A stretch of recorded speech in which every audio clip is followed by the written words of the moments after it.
सन 1968 में बाबा से मिलने हम सब लंदन से मधुबन आए। उस समय मैंने बाबा से कहा, बाबा मुझे समर्पित होना है। बाबा इस बात को पहले से ही जानते थे। 3 वर्ष पहले ही बाबा ने भविष्यवाणी की थी कि ये बच्ची आगे जाकर स्पिरिचुअल लीडर बनेगी। जब मैंने बाबा से पूछा तो बाबा ने कहा, क्यों नहीं बच्ची, ज़रूर।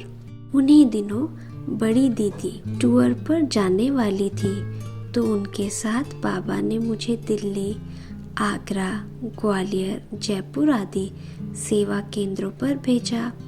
बाबा ने बड़ी दीदी से कहा था कि बच्ची को किसी सेंटर पर सेट करके आना। दीदी ने मुझे आगरा सेवा केंद्र पर सेट किया। अक्टूबर 1968 से अप्रैल 1969 तक मैं आगरा सेवा केंद्र पर रही। इधर रजनी बहन दुविधा में पड़ गई कि जयंती यहीं भारत में रह जाएगी तो मैं अकेली लंदन में सेवा कैसे संभालूंगी।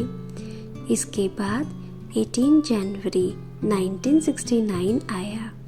सब जानते हैं कि इसी दिन साकार बाबा अव्यक्त हुए।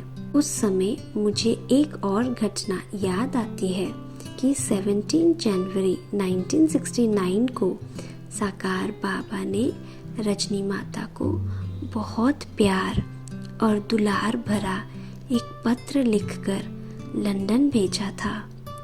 मई 1969 में जब मैं अव्यक्त बाप दादा से मिली तो बाप दादा ने कहा, बच्ची आप भी लंदन जाओ और सेवा करो।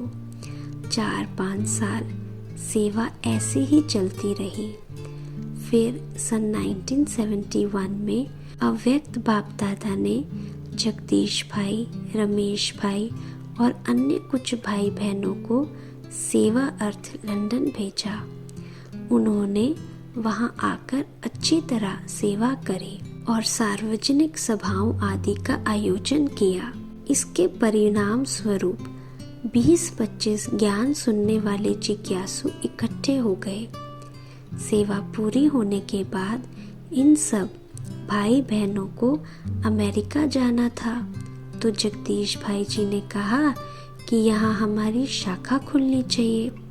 हम लोगों ने तो ये सोचा नहीं था कि भारत के बाहर भी सेवा केंद्र खुलेंगे, क्योंकि हम यही मानते थे कि भगवान भारत में आया हुआ है और शाखाएं भी भारत में ही खुलेंगी।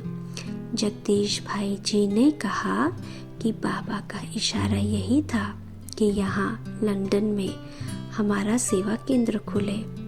फिर बात निकली कि इनकी जिम्मेवारी कौन उठाएंगे। आने वाले सबके सब जिज्ञासु साधारण घरों के थे। फिर भी उसमें से 12 भाई बहन तैयार हो गए और कहा कि हम हर एक 5-5 पाउंड देंगे। कुल 60 पाउंड में लंदन सेवा केंद्र को शुरू किया गया, एक छोटा सा मकान लेकर। सन 1974 में दादी जानकी जी लंदन आए। उनके बाद सेवा अपनी फुल स्पीड से चलती रही, जिसका फल आज आप सब देख रहे हैं।